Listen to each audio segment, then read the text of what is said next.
नमस्कार, मैं doctor Subhash Chandra, interventional cardiologist. आज हम हार्ट अटैक के बारे में चर्चा करेंगे।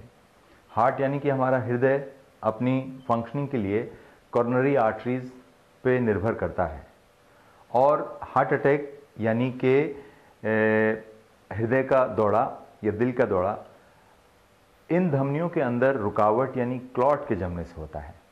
जैसा कि आप देख सकते हैं कि धमनी के अंदर क्लॉट बनने से इसमें जो ब्लड बह रहा है वो अचानक से थक्का बन जाता है और आगे की सप्लाई रुक जाती है। इस दशा में हृदय की मांसपेशी पे खून नहीं पहुंचता, ग्लूकोज नहीं पहुंचता और हार्ट अटैक हो जाता है। ये जो एथेरोमा है ये हृदय की धमनी के अंदर निरंतर चिकनाई खाने से बनता है और यह एथेरोमा आमतौर पर कोई सिम्टम्स हमको नहीं देता है, यानी कि कोई लक्षण नहीं होते हैं। उस अवस्था में जब इस एथेरोमा के ऊपर किसी कारणवश एक फिशर या घाव बन जाए और इस एथेरोमा के अंदर जो भी पदार्थ मौजूद हैं जैसे कोलेस्ट्रॉल है वो जब इस एथेरोमा के बाहर निकलने लगे, तो जब हृदय के धमनी के अंदर जो ब्लड बह रहा है और उसके अवयव खासतौर से प्लेटलेट्स, ये प्लेटलेट्स इस एथेरोमा के कंटेंट से यानी कोलेस्ट्रॉल से मिलकर उस खून को थक्का बना देते हैं यानी क्लॉट बना देते हैं और इस क्लॉट के बनते ही सारा सप्लाई रुक जाती है और इस धमनी के आगे वाला जो हिस्सा है उस हिस्से पे हार्ट अटैक की शुरुआत हो जाती है। यह है प्रक्रिया हार्ट अटैक होने की। हमें प्रयास करना है किसी भी कारण से ये एथेरोमा हमारी धमनियों में न बन पाए, यद्यपि ये उम्र के चलते बनते हैं। अब हम विवेचना करेंगे कि इस एथेरोमा बनने के कारण क्या हैं, यानी कि वो क्या रिस्क फैक्टर्स हैं जिनके कारण ये एथेरोमा बनते हैं। इनमें सबसे प्रमुख है स्मोकिंग और भारतवर्ष में खास तौर से यंग लोगों में हार्ट अटैक का कारण है स्मोकिंग।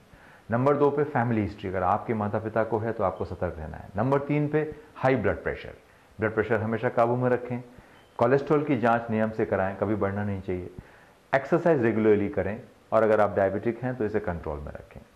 एक बात और, जब हार्ट अटैक हो गया और उस पोर्शन पर स्कार बन गया तो वहाँ से कुछ ऐसी तरंगें निकलती हैं जिनको हम वेंट्रिकुलर फिब्रिलेशन कहते हैं और इस दशा में हमारा दिल रुक जाता है और अचानक मृत्यु हो जाती है।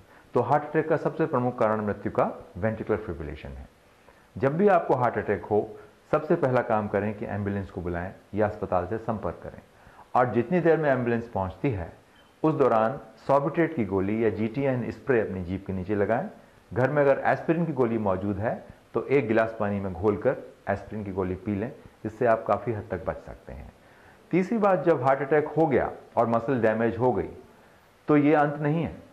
इस मसल में बहुत क्षमता है रिकवर करने की और ख़ास तौर से इलाज अगर समय से मिला है, यानी कि दवा मिली है क्लॉट घोलने की या एंजियोप्लास्टी हुई है, तो ये मसल धीरे धीरे डैमेज मसल छोटी हो जाती है और आप फिर से वापस नॉर्मल अवस्था में आ जाते हैं।